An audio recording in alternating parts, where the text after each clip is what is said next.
Hello everybody and welcome to Hampshire Outdoors and Survival. So today what we're talking about home survival. We're talking about some tips, ideas, thoughts, methodologies for at home in an emergency, whether it be a power cut, flooding, whatever the emergency could be. Some ideas, thought processes. Now I can't give you the answer to everything. Everybody's home's going to be different. Everybody's going to have different gear, different levels of technology, ideas and so on, and skill sets.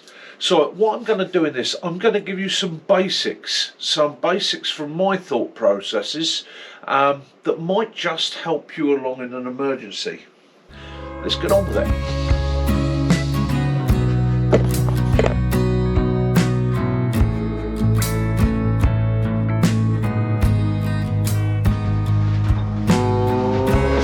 So guys, you find yourself in that unfortunate situation, an emergency. So you're going to shelter at home. Home is a great place to shelter if you can, because you know what you've got. You've got your resources there. You've got your pantry, you've got your freezer to empty, you know where the taps are, you've got a toilet that you can keep flushing using whatever water you can get. Dirty water, water from the water butt, water pulled up in a bucket on a rope from the flood. Okay, now not going to flush forever, because if it's flooding all the sewers are filled up as well. However, you want to get that stuff away from you and your location to your best of your ability. And I know it sounds terrible, but even if it's a case of bag it up and chuck it on the shed roof, you know, you're going to get those sort of materials away from you. So one of the things you've got to think about, not a lot of people talk about in a survival situation at home, is waste. And that is essential. So we keep here a big old roll of very heavy duty sacks for all sorts of waste, but we make sure we're well stocked, so that if I had to, I can double bag it. Outside the man cave window here, I've got a shed roof, so if it's flooding, I'm not going to throw it so it's just floating away willy-nilly, but I can toss it onto the shed roof and that can be dealt with after the flood, but it's out of the building. Okay, so if we're sheltering in place up here on the top floor because downstairs is flooded out, I'm not contaminating the area I'm in. That is essential. Right, let's get on to other things that can be really helpful around the house in an emergency. Willow, come on mate, Willow, good boy, good boy. So here's one not many people talk about: your pets, your dogs. Okay, so this is Willow. He's a Shih Tzu. He is also, like many other dogs, very warm. So he's my little hot water bottle. Okay, not only that, he's a companion, a friend. He's somebody that can keep your spirits up. He's also a damn good guard dog. He's more alert than I am. He's more sensitive to noise, sound and smell. So by watching and studying him, or keeping an eye on how he's reacting, gives me an idea of what's going on around me. And like I say, he's warm, toasty, cuddly. So I know a lot of people aren't going to like this, but in that sort of emergency, when you're trying to keep warm, get your dog on your bed with you. You'd be surprised how much heat you can share with your dog. And your dog will like it as well, because remember, your pets are caught up in your emergency alongside you. There you go, Willow. Thank you very much, mister. Yes. So yeah, think about your pets. So again, also in your preps for your food storage, think about them as well. It's no good, you don't want to be in a situation where you're just about scraping by and you're watching your dog starve, do you? So again, prep for your dog. So we're talking about shelter. That's one of the things. So starting with the basic shelter. So mylar sheets, space blankets. Now these things are absolutely brilliant, have many uses. Now in the sports world, which is where, well, it came in space, but in the sports world you can take a mylar sheet like this and you wrap it around somebody who's just run a marathon, and anybody that doubts these, go buy yourself a cheap one and try it. Wrap it around your body like that and it instantly starts reflecting your body heat back to you. Doesn't generate heat, reflects body heat. Okay, it's designed to be an ultra reflective material. Okay, so straight away I can feel my body temperature being held within this, and it's warming up. Fantastic. Is that the only use? No, it's reflective. It is super reflective. So in hot climates, these make fantastic shelters. They reflect heat away as well as reflect it back. In cold climates, they can do the same thing. Now, one of the things you can do with these, and yeah, bear in mind I've bundled it up. Folding these is a pain in the bum, but you can do it, and I will do that later. But one of the things you can do is use them as coverings for your windows. Okay? By putting it up on the inside of the window, you're going to reflect light and energy away, whether that be cold or hot. Okay? Now, it's not massive improvements, but it's improvements, especially in hot situations. In hot situations, it works really, really well for stopping all that UV light and all that heat and all that energy coming into the room. It reflects it out. What I will say is you've got to be a little bit careful. You're reflecting light out, and if you've got bowls, divots and that, you're reflecting energy. So when you've put it up, you've got to have a quick look outside. Make sure you're not reflecting any of that light, like a focusing beam or a magnifying glass, back onto anything that could ignite. Also, you may find some of your neighbours go, light keeps flashing off your window. So be it. It's going to keep you cooler. Now, the other thing you've got to ask yourself, yes, Mickey, but you do that, will it be dark in there? Well, let's have a look. That is a mylar sheet up against my window. Okay, let's turn the light out, give you a better idea. There you go, mylar sheet up against the window. They're that thin that it does allow a certain amount of light through, and it is, you could double it up if you wanted to go further, but I usually find one's enough. The other thing is, if you tape and seal it, you're creating a gas barrier, which is another bonus for certain situations. Okay, so mylar sheets.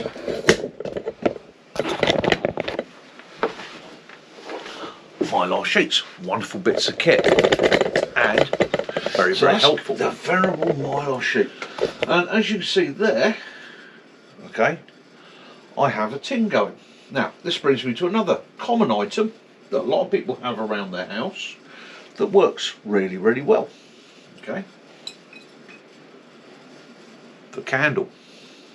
Okay, so this simple candle, this candle here will burn for 2 or 3 hours, and it lets off about a watt of energy and a little bit of light. Now, using your candles at home, yeah, you've got to be sensible with them. You've got to be careful. Okay, that falls over when you're not watching it, it's setting fire to something. It's wax, it gives off a little bit of carbon monoxide. Okay, so you want to be aware of that. It's carbon monoxide sensors. Okay, but at the end of the day, it's one of our oldest forms of light. Now, these come in lots of different makes, types, and colours and scents and flavours. Beeswax, paraffin, which this is. Now, beeswax, I like beeswax. It's more natural, doesn't smell so bad. Okay, burns a little bit brighter. Very expensive. Paraffin wax, cheap, will light no matter what. I mean, these do light very, very easily. That's the bonus with these. There we go. It's our first attempt.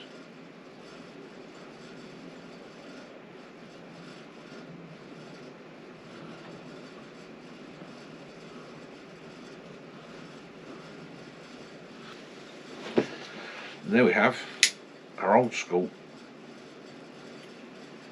candle.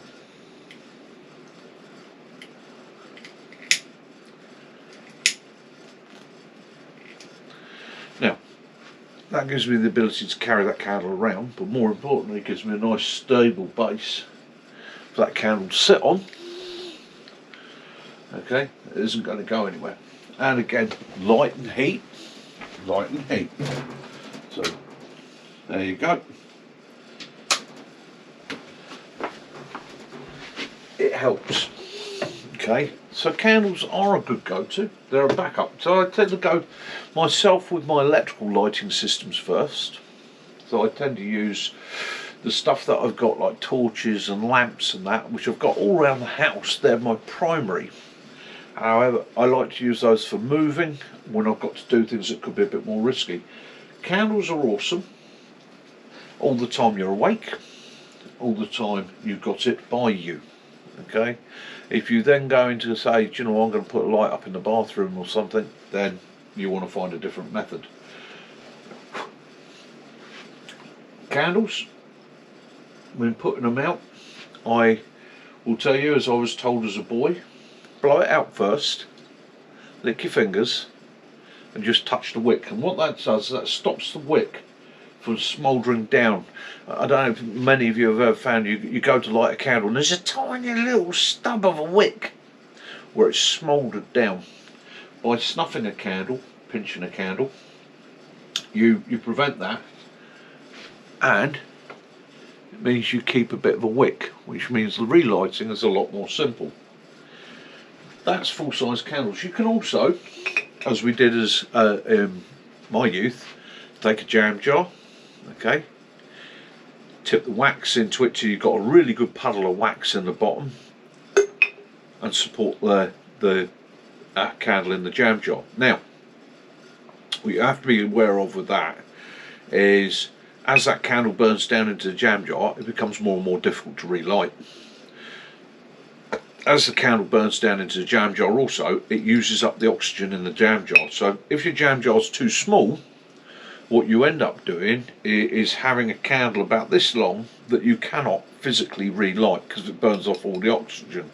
So you actually want the widest jam jar you can find, and all the jam jar's there for is, one, the jam jar, the glass on jam jar, warms up a little bit and radiates heat. Bonus. Isn't a massive amount, but it is a bonus. It means that if the candle falls over, it's supported. Okay. It also means wax doesn't end up going everywhere, which is another important thing with candles. And in this day and age, a lot of us have tea lights. Okay. Tea lights are wonderful little things. Little cheap tea light there. You can buy these in 4 hours, you can buy these in 5 hours, you can buy them in 8 hours. I would recommend buying the 8-hour ones if you're putting them by for a store. And one of the other bonuses with tea light is it's low. Okay, it's not going to get knocked over so easily. Okay, now you can improvise heaters using tea lights. You can use ceramics. Okay, by putting a ceramic pot above a tea light, it will gain the heat from the tea light, radiate heat out. Or as I've done here, and I want to be a bit careful with this. Get me gloves, I don't burn my fingies. Fingies, he says? Fingies? Oh, where are they? Up there. Don't want to burn my fingers. Because you'd be surprised how much heat you can actually collect. Now, by lighting up the tea light, placing it on a saucer like that, and taking a simple bean tin, okay, and drilling holes around the bottom to allow oxygen in, some holes around the top to allow gases to escape, okay, you create a heater. Now what happens with this is, over the tea light, the heat rises. Now on a normal candle or tea light,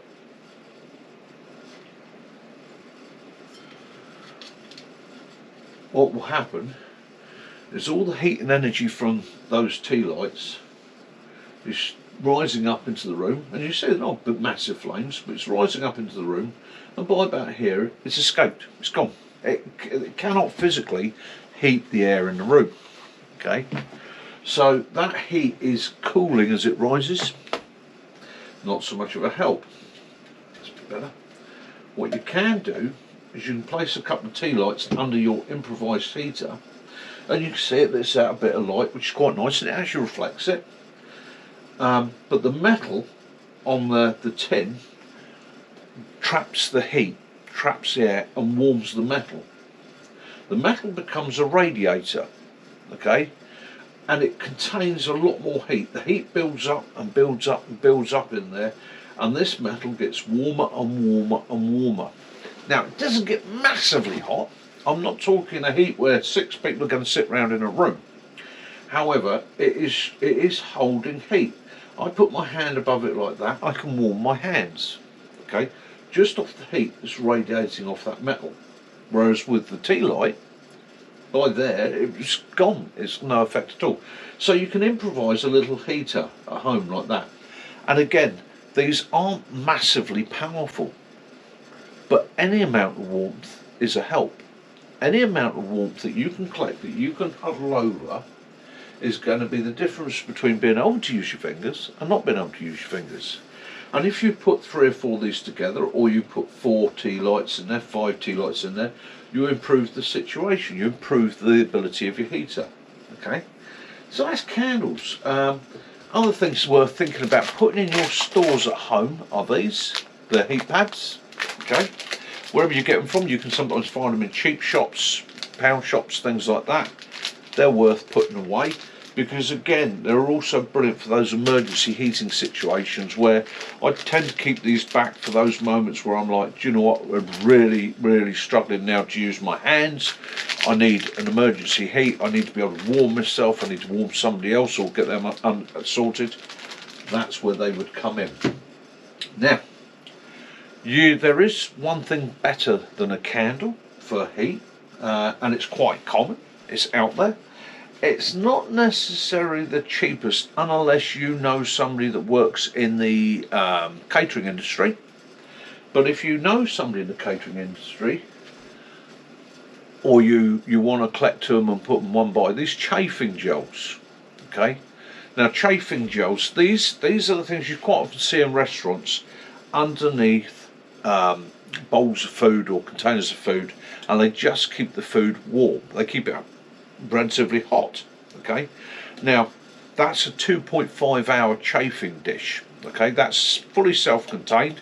That will burn for 2.5 hours. It doesn't give off any toxic fumes. Okay, and as it says here, hot, reusable, fondue, camping, chafing dish, emergency heat. Exactly what it says on the tin. These are a great item to have in your kit.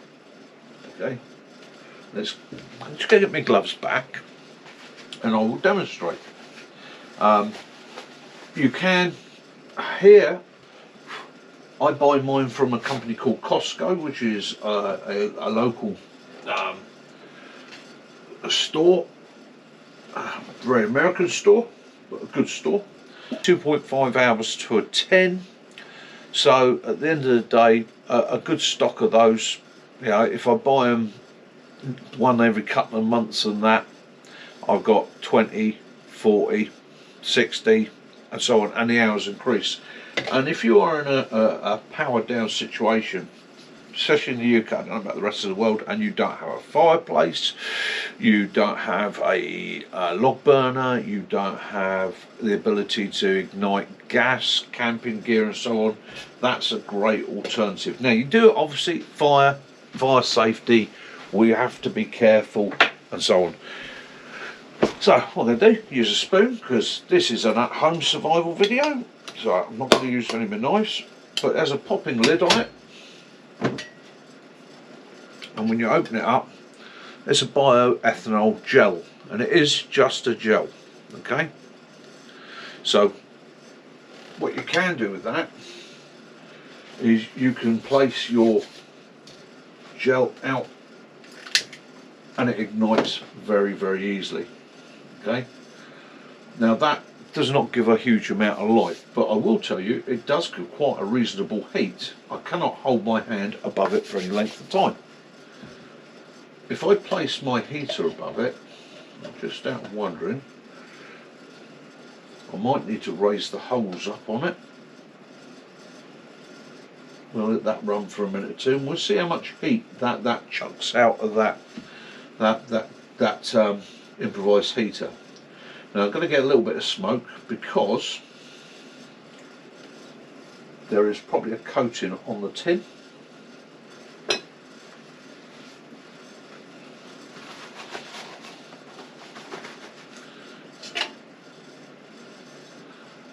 there is a coating on that tin.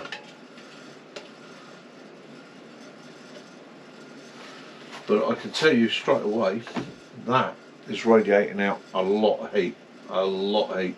And again, works in the same process, that what's happening is the heat's being trapped by the metal, and then the metal is collecting the heat's building up around the metal, or inside the metal, and then radiating out slowly. So it's increasing the temperature within that very, very rapidly.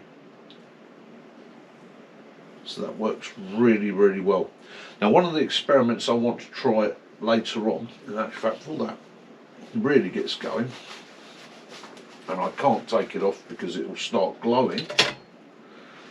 One of the experiments I want to try later on, I want to see if I can put a couple of these into my little mini stove, wood stove, and see how long it keep going. The other nice thing about these is you can take the lid, if you've done what you need to do with it, you can just simply slide the lid over and shut it down. Okay, that means I can put that back into store. It's now safe. I can put it back on the shelf. I can use it just a small amount, and yeah, it's reusable. It's a good bit of kit. So that's given me some light, some heat. It's stopped the heat or the cold coming in a little bit. You're going to use things like bedding. We've always got an extra quilt or two, sleeping bags, things like that. In an emergency, you're going to try and come down to using one room as much as possible, and that will trap your body heat in that room. Use a room with the minimum amount of windows, keep the doors shut, try and trap what heat you've got in there.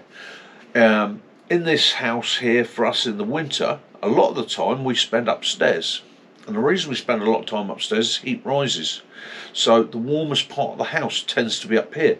Even when the heating system's working, you tend to find that upstairs in most houses is warmer because heat rises. It rises from downstairs through the floor, it rises up the staircase, it rises into here. And a lot of modern homes have a very, very well insulated roof, so it comes through that floor into this level. That's a very good insulated roof. It can't escape, it gets trapped here.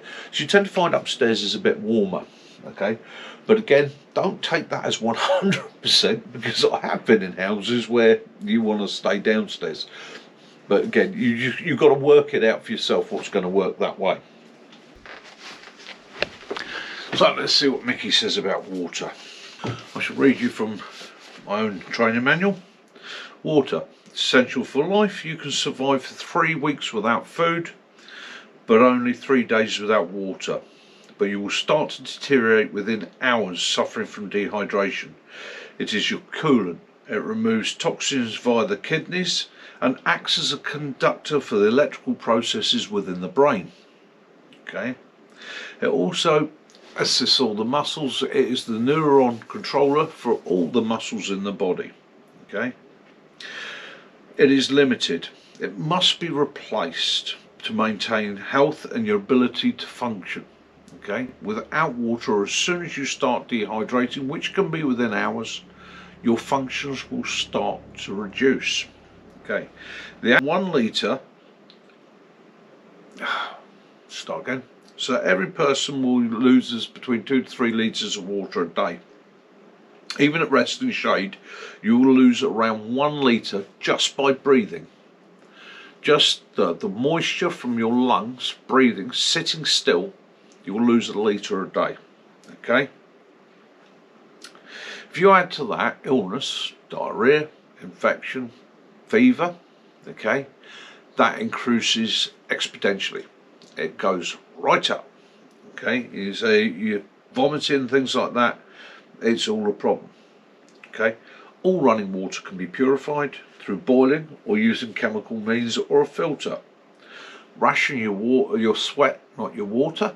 So in a low water environment, don't just try and reduce the amount you're using up. and make sure you're carrying enough. So your minimum requirement is 2 to 3 litres a day, minimum requirement. Okay. I keep water containers here. I have 20 litre water containers. I have a number of them. I have them put to one side, and in an emergency situation I would be filling those if I knew it was coming. And in actual fact, I always keep one in store, stocked, ready to go. We also have some bottled water here because our tap water is foul, so we tend to use bottled water quite a bit as drinking water for us and the dog. So we've always got a good supply of water. But if I knew something was going to happen, I'd fill up every water container I had, the bath, yeah, and any other containers I had before the problem occurs. If the problem occurs, as I say, I wake up in the morning and we're flooded, now I've got another situation. And in that situation, I've got to think about purification a bit more. Okay, my water containers contain my drinking water.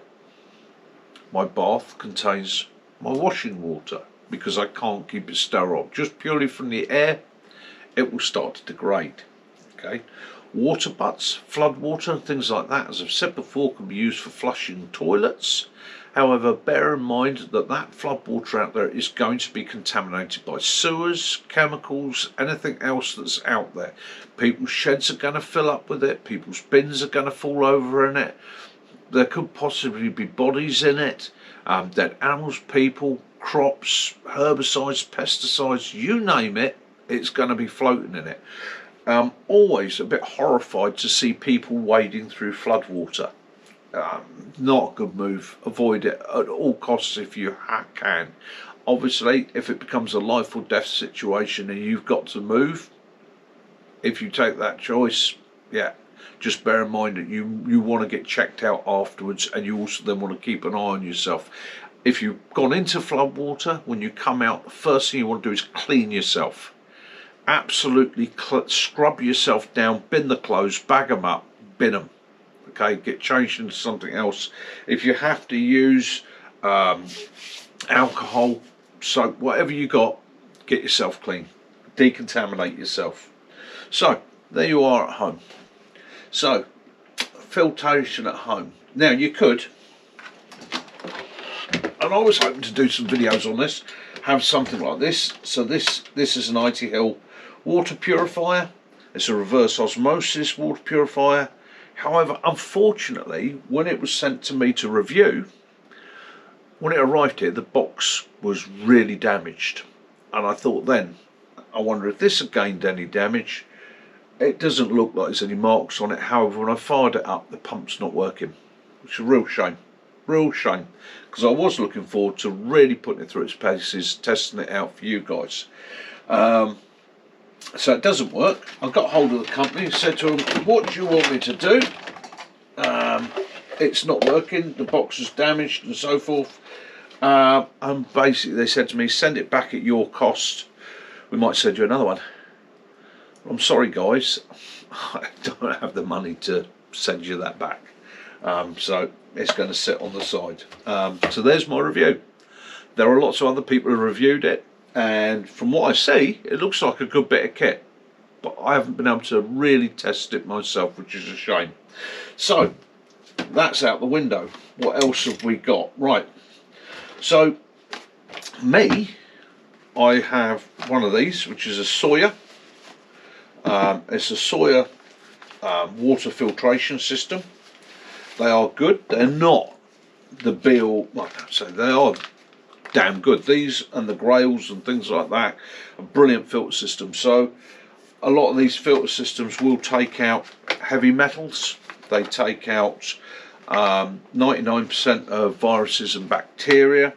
They're used in the third world. They're used by the aid agencies to give people as safe as possible water sources. Now, again, no filtration system and no chemical system is 100%.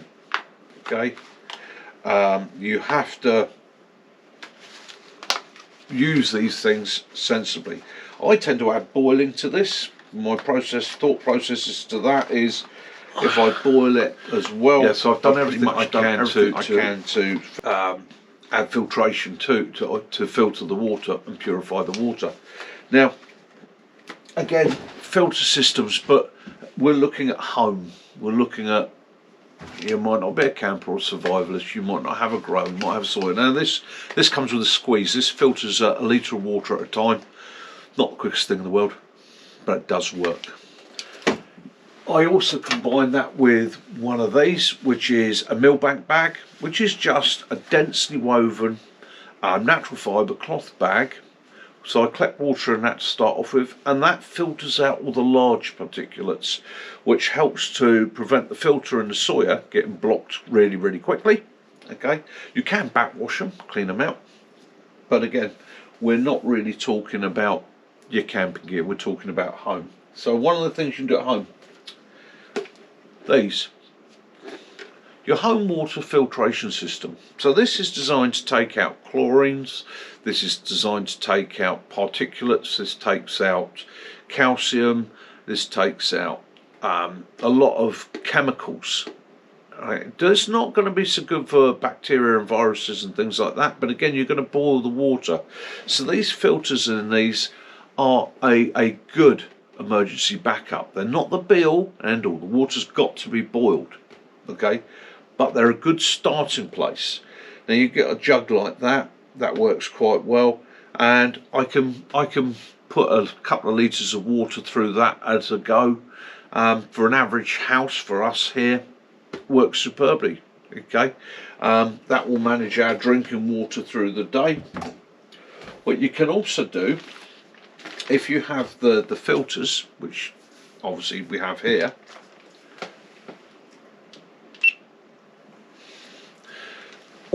I tap that. So if you have the filter, yeah, I have one of these filters, what you can do is you can take a bag, okay,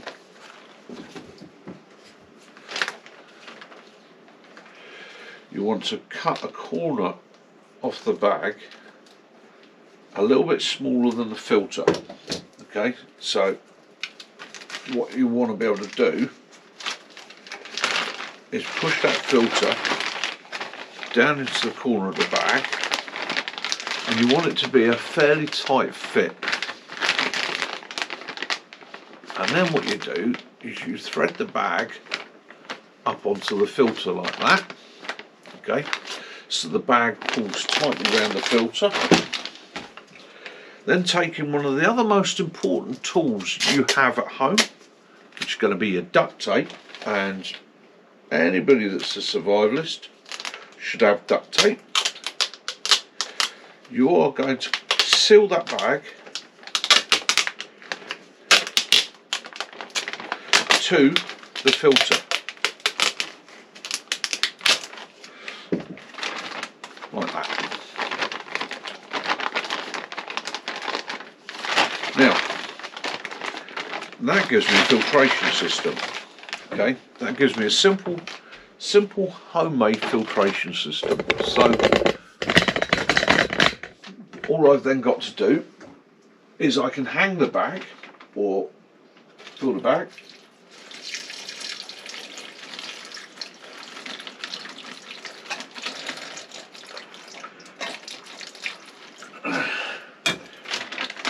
the bag of water,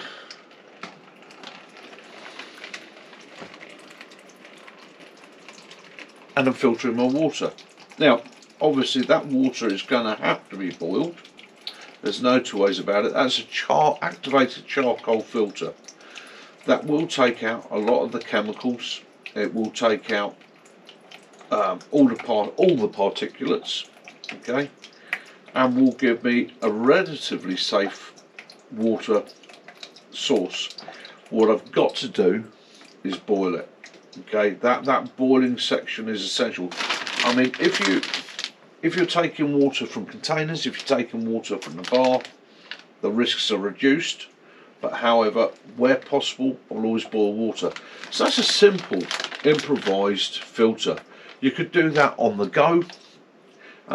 You could filter several times. You could have several of these going. You could use a bigger bag if you needed to filter more water, but it's just to give you an idea of what you could do with filtration. So that, put that down there. Now, the other thing you could do is distillation. Now, I have done a video on making a still at an earlier date. Distillation. So distillation is quite simply collecting steam. What you're going to do is you're going to boil the water rapidly, and you are going to collect steam. And when you collect the steam, it cools, condenses back, and in that condensing, it leaves all the impurities behind. Now, this is a method you can use for seawater. Okay, distillation is one of the few guaranteed ways of actually being able to purify salt water. Okay, works superbly. What you're going to want, you can use, or you can improvise it at home quite simply by using something like a kettle.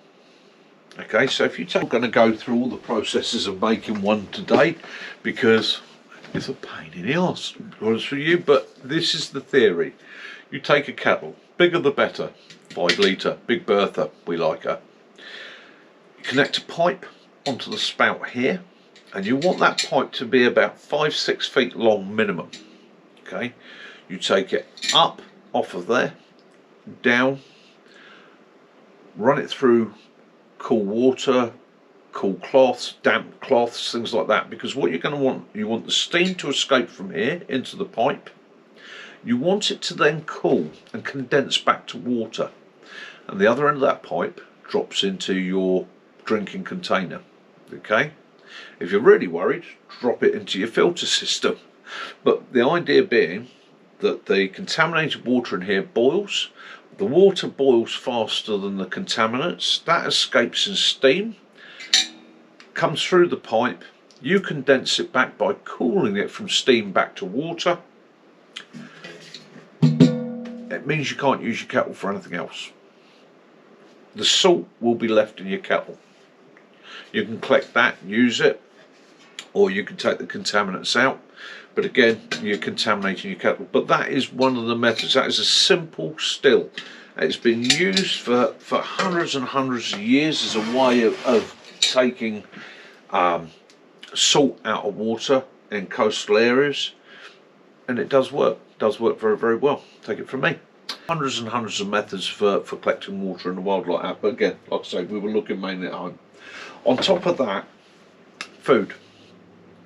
So your food at home is going to be, where possible, cooked, warm, nice, make you feel good, keeps your energy up, keeps you feeling happy, relaxed, comfortable. Okay, tinned goods. So we talk about combination of power. Okay, so that is my at-home emergency cook system. Simple gas cooker, runs on a butane bottle like that, which I've got plenty of. It's also backed up by my MSR camping stove and the gas supplies for that.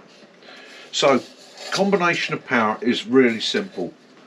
I'm going to cook a meal, and I'm going to make coffee or water for a hot water bottle. So I don't cook. Oh, cream of mushroom soup. I do like cream of mushroom soup. So I take a cream of mushroom soup. I take the label off it.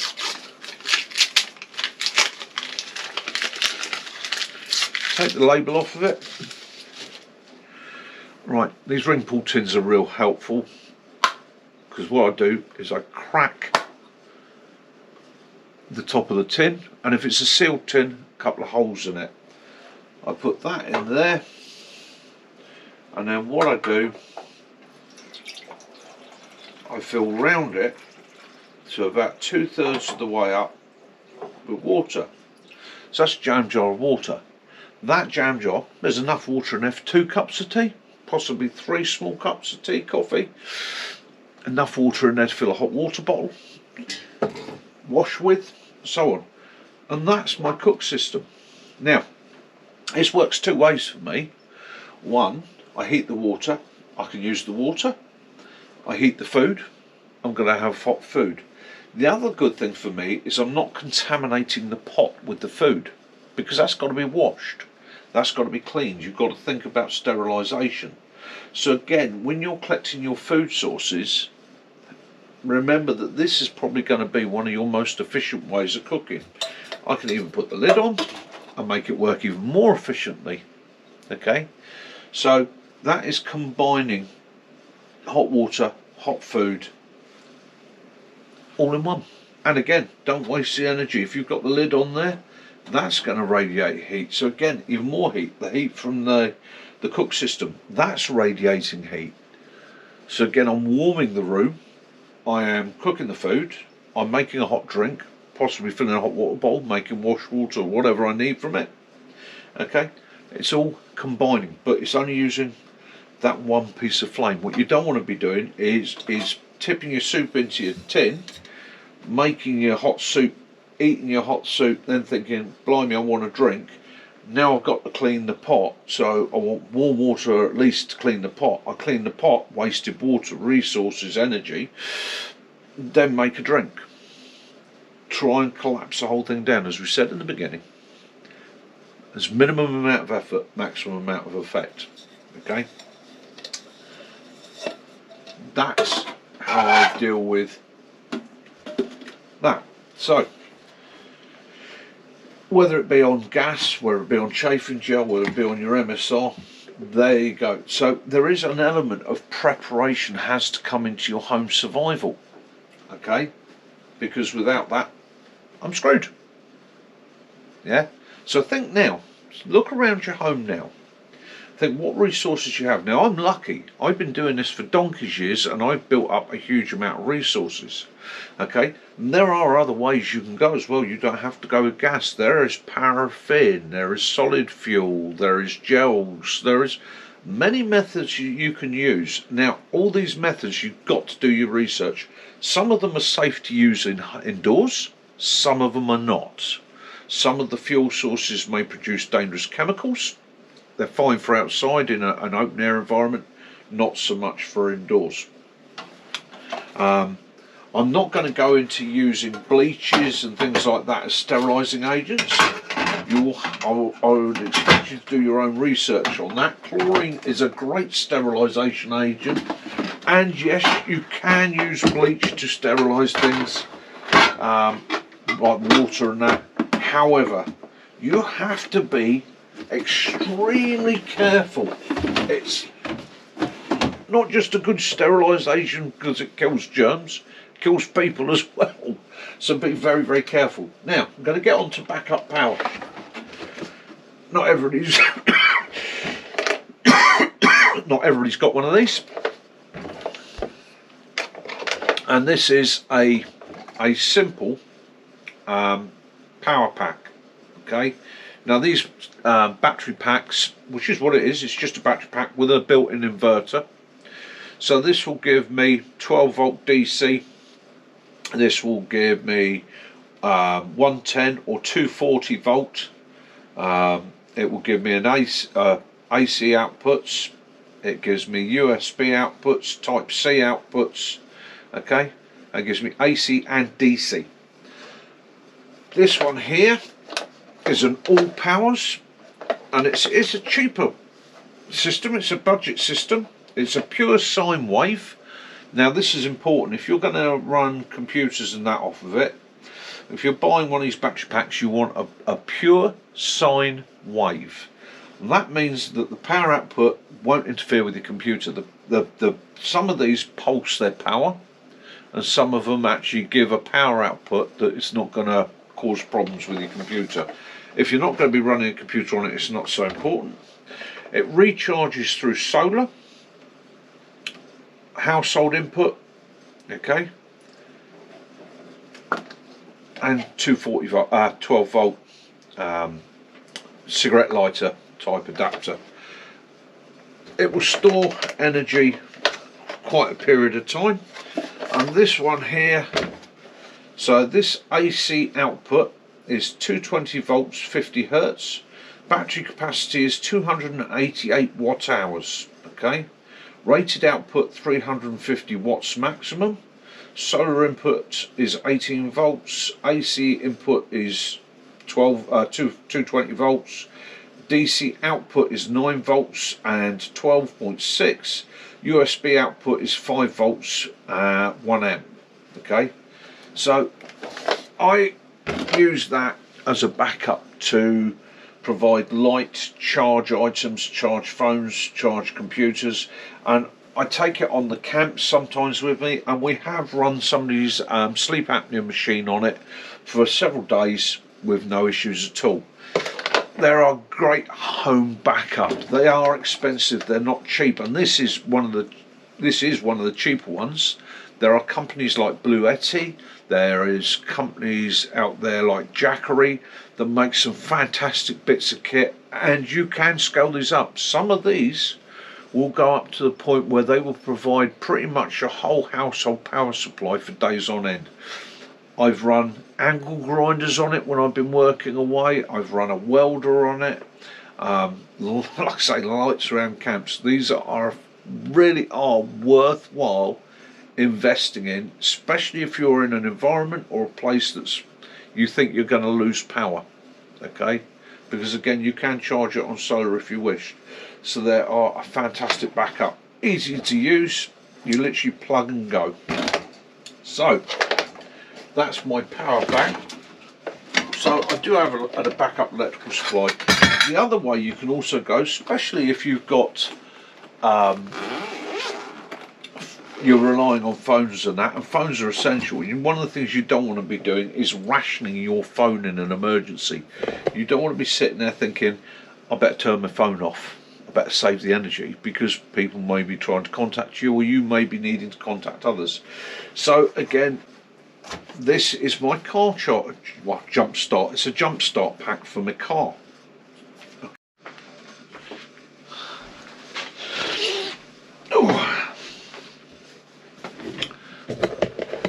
So here we have my jump pack for my car, and if I put it on 100%, it's fully charged. So again, this is designed as a car jump starter.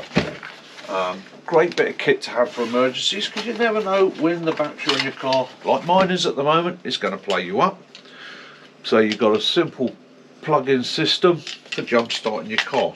More importantly, at home, it becomes a power source. Okay, so on here at this end I have outputs here for USB type C power outputs. Okay, and they are USB out, USB-C, so that I can charge phones, I can charge bits of equipment, I can use it to back up power on my computer. It's a great piece of equipment to have. It is literally will do everything I want it to do. Right, so yeah, battery packs worth having. Really are a brilliant backup, whether it be a large one or a small one. And again, it's the sort of thing, once it's charged, you leave it alone, put it to one side at home, make sure that any cables that you might need for it, the adapter cables and that, all in the bag with it. So battery packs, they're worth having. Okay, whether it be a large what we call sort of generator style pack, 350 watt hours, or whether it be a car jump start pack, or whether it be one of the small, what I call sort of personal packs that people, the little battery packs that people carry for just backing up their phones. Worth having. Keep them charged, keep them somewhere safe, keep them about. So hopefully that's given you some tips and ideas. This is a massive subject, and basically you can go on and on for hours. All I've tried to do is give you a few tips and some ideas, some of my thought processes. But again, a lot of this comes from actually being practical. Walk around your house, have a look, right? If you need be, if you're just starting out, one of the easy ways to do it is to get yourself some sort of box, whether it be Tupperware, whether it be a cardboard box, doesn't really matter, or even a drawer, and say, right, now this is our emergency drawer. This is where I'm going to store my candles, my emergency torches, some packs of batteries. It's such an obvious thing. Right? If you're going to have emergency lighting, make sure you've got some batteries as resources. Okay? You can go with any other light source you want, but you've got to be careful with it. Paraffin, tilly lamps, gas lamps, all that sort of thing. They all work brilliantly. The great thing about using things like tillies and gas is obviously it gives off heat, but again you've then got to apply to that carbon monoxide. Do you have little ones? Is it a safe environment? Okay, don't escalate your risk and danger problems by not thinking properly. And bear in mind that in a high stress situation or an extremely cold situation, your thought processes might well be affected. Okay, panic, fear causes to do some silly things. So again, if you find yourself in that emergency situation, stop, give yourself a second, think about it. If I'm upstairs, I'm safe. Okay, am I safe here? Is it secure? Yeah. Okay, what have I got here? How can I use it?